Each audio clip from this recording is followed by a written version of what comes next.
Last time on Dragon Ball Z. The universe is ruled by the uncanny power of the Frieza Force. Passed down from King Cold to Lord Frieza, the universe has only become more miserable as time goes by. The Saiyans, who make up a majority of the army, have had it the worst as they are worked to near enslavement. Slowly, though, other races see the atrocities they had committed under Frieza's orders. Morality is at an all-time low. Even those who would usually be loyal begin to doubt the cause, from the Ginyu Force to Zarbon himself. How will this affect the future of the Frieza Force? The revolution begins now. An unparalleled alliance. What if the Frieza Force rebelled against Frieza? Our story starts with Frieza overlooking planet Vegeta. He was afraid of the legend of Super Saiyan God coming true, let alone the Super Saiyan. There is a sensible air of anxiety through the room. Berry Blue sensed it too. Kikono, the top scientist in Frieza's army, stood next to her. He was terrified of Frieza. Then, they heard the words they would never thought to hear. Frieza told them how he wanted to kill every single Saiyan, and that he wanted them all in Planet Vegeta within the month. Kikono cringed at the idea. That was nearly half their entire army gone because of some stupid legend, maybe even more. He couldn't allow that. His people were already enslaved under Frieza, their planet sold. He needed to do something, anything. But how could he? He was just a scientist. Then, he thought of something. Frieza must be scared of the Saiyans for a reason. Not just because of the legend, but because they are truly capable fighters. He could warn them. Kikono nodded and dismissed himself. As Frieza called for the Saiyans, Kikono entered a small pod, leaving for a distant planet. The small alien entered a dark room filled with a good number of soldiers. A bar, it seemed.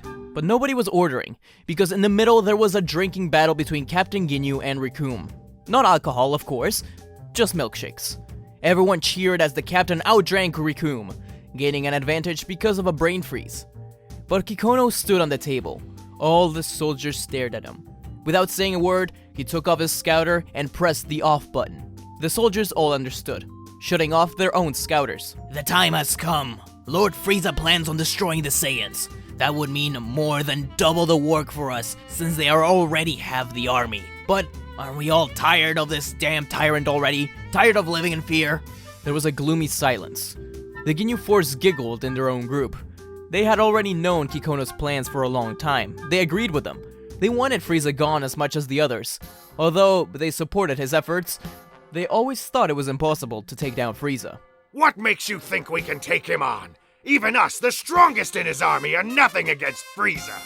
But he fears the Saiyans. Legend or not, they have incredible potential. They are stupid, yes, but we can use them well for this. And in exchange, they can be free. Heh, a lot of soldiers out there will remain loyal, you know. What's that one, Sorbet? No way he'll rebel. He's nothing. Zarbon and Dodoria have already expressed interest in the cause, and they are the closest to him. Besides Berry Blue, that is. We just need the help of the Saiyans. Everyone stared at Ginyu. It was all up to him. You son of a bitch! I'm in. The room cheered around him, and Kikono shook his hand. The plans were set into motion. Zarbon and Dodoria were both sent by Frieza to kill Saiyans who were taking too long to return to Vegeta. For Dodoria, this included Bardock's squadron. Bardock and Leek had already gone ahead of the squad while they finished up the planet. Dodoria approached the squad with their proposition, making sure they turned off their scouters first. They didn't believe him, and in fact a small battle ensued. They were nothing against Dodoria, of course, but he and the other Frieza soldiers didn't kill the Saiyans. Instead, Dodoria, who was stepping on Tora's chest, said, You think I wouldn't have killed you already if I was still loyal to Frieza?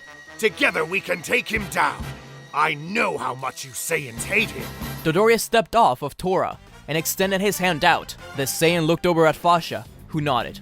Dodoria smiled as Tora took his hand. Similar stories happened all around the universe. Since Dodoria was sent to kill them, though, they needed to disguise themselves and keep low until things were in order. As far as Frieza knew, Bardock's squad was dead. Zarbon was the only one tasked with going down and convincing the king. They reluctantly allowed him inside the castle. Frieza thought he was there to tell the king to tell the Saiyans to hurry, but no, Zarbon did something unexpected. He kneeled before King Vegeta. This came as a huge shock to everyone, and it wounded Zarbon's pride deeply.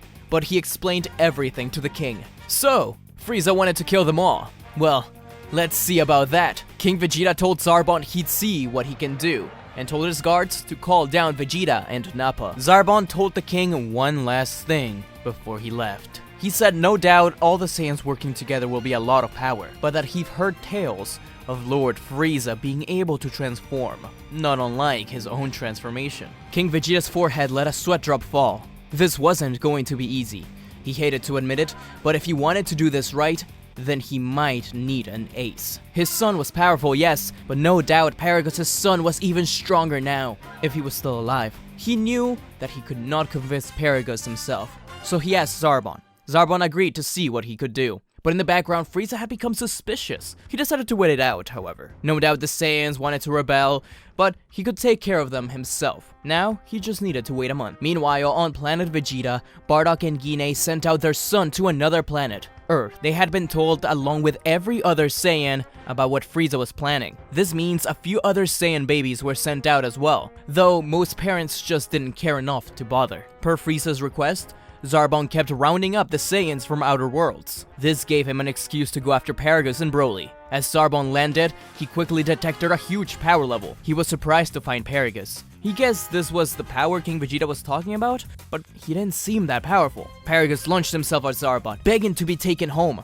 Zarbon pushed the Saiyan aside and told him all about the rebellion, after turning off his scouter. Paragus told Zarbon that he'd do anything as long as he got to escape from Vampa. So, Zarbon told him to follow him onto his ship.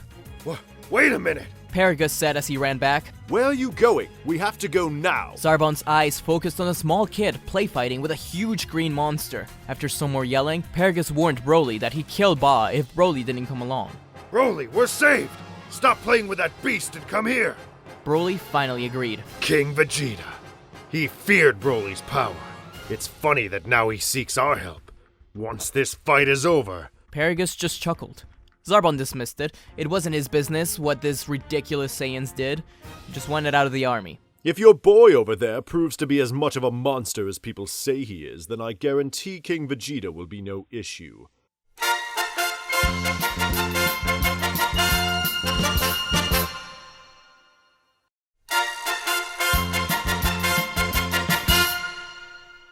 Paragus, my dear friend, and this must be Broly. Boy, he's grown.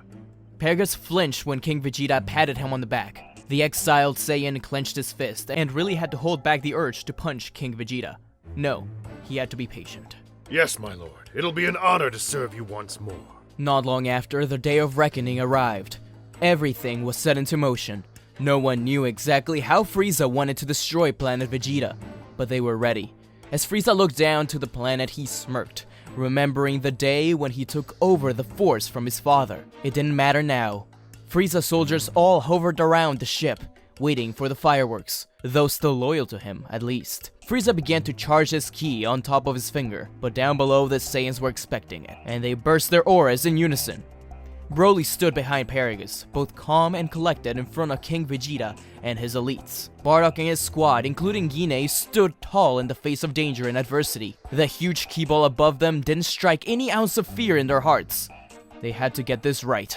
Dodoria and Zarbon stood behind Frieza, smirking, as Frieza laughed, ready to launch the sphere. He felt a sharp pain in the back of his neck. Zarbon's eyes widened. Dodoria, you fool! He shot Frieza far too early. The reinforcements weren't up there yet. Frieza turned back to look at Dodoria, who shook in fear. The ki sphere disappeared while Frieza turned back, incredibly angry. Zarbon freaked out a little bit inside, instantly punching Dodoria in the gut, killing him. At least for a few seconds, Frieza won't suspect Zarbon. What is the meaning of this? Zarbon, why would Dodoria have attacked me? As Frieza finished his sentence, his scouter beeped incredibly fast. Behind him, a huge army of soldiers rushed at him from planet Vegeta. Damn it, Dodoria! I guess your stupidity gave us the opening we needed. Those still loyal to Frieza tried shooting at the rebellion, but there were far too many. Paragus led the charge as the general he was before, commanding the forces to attack head-on. Frieza's eyes had never been so furious before. He's about to kill Zarbon, who clearly is in on this, but the blue alien was already gone. Birder had saved him, and taken him far away. Frieza stood up straight, cracking his neck. Even the Ginyu Force had betrayed him? So, all of you have betrayed me. Nothing I can't handle. Berry Blue, bring out all of our remaining forces. You will pay for your insolence! More and more soldiers loyal to Frieza began to show up, attacking the rebellion. Bardock and his squad did what they could in the front lines, with Bardock getting some compliments from Ginyu in particular. Paragus used both his gun and Ki Blast to attack the incoming soldiers, managing to kill a fearful Qui. King Vegeta and the Prince mostly sat back and watched, while Nappa, Raditz, and Broly defended them. Prince Vegeta was astonished by the power of Broly, insulted even, but he knew when to shut up and fight. Bardock and his squad fought valiantly against Frieza, but nobody stood a chance against the tyrant. Ginyu was nearly killed in the fight, but saved by Jeice, who died in front of him. But they all had their plans set into motion, if Zarbon was to be trusted at least. As more forces fell, the battlefield was brought down to planet Vegeta, where the ships crashed down as soldiers shot them down. Everyone was being pushed to their limit. Zarbon had to transform. Goldo was supporting everyone with the time stop. And King Vegeta?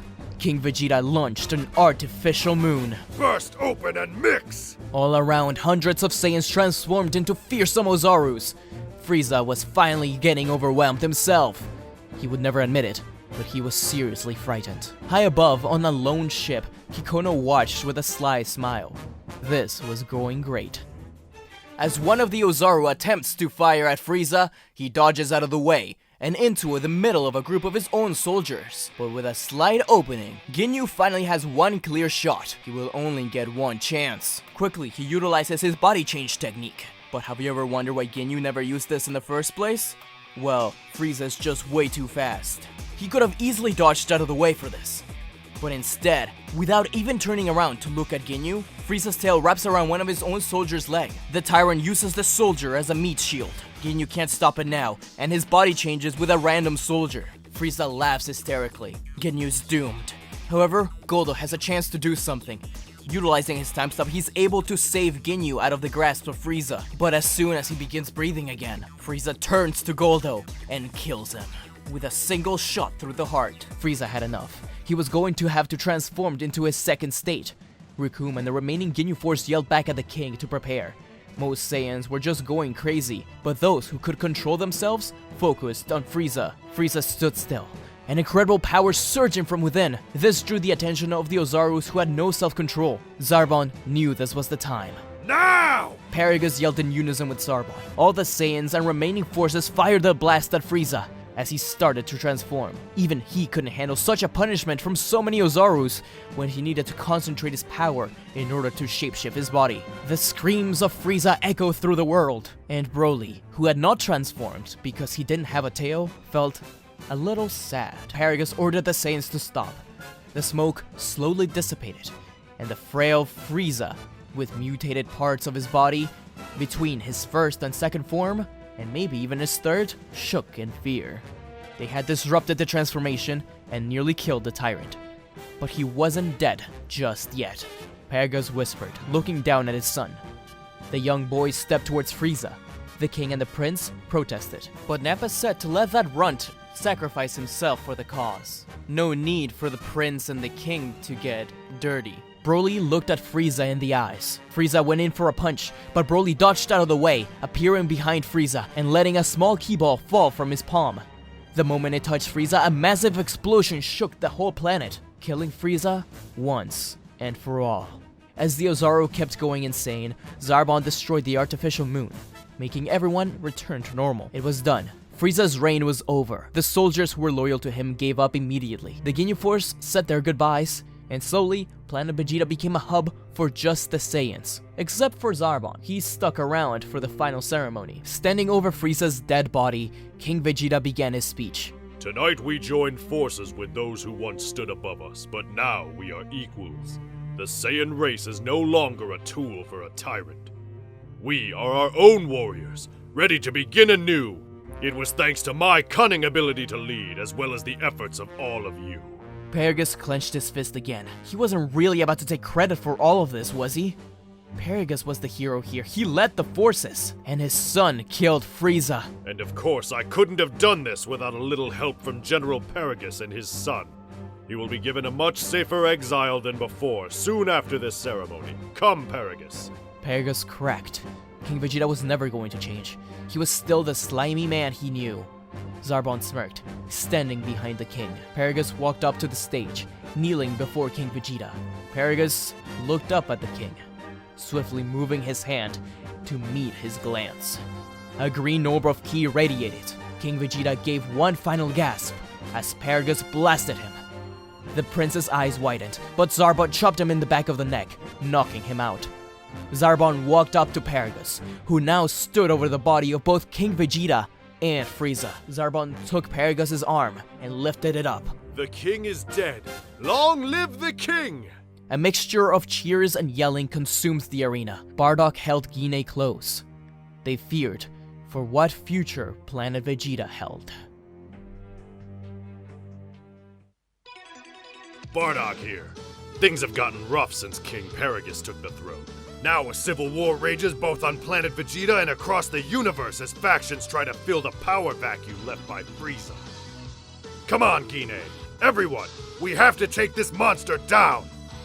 Next time on Dragon Ball Z, the divided pride of the Saiyans. What if the Frieza Force rebelled Part 2? Don't miss it! Thanks for watching, guys. Be sure to like, share, comment, and subscribe, and click the bell icon so you get notified when I upload new videos. Shout out to these guys who answered the Dragon Ball question of the week. And the Dragon Ball question of the week this week is, who would you support as the king? Bardock, King Vegeta, or Paragus?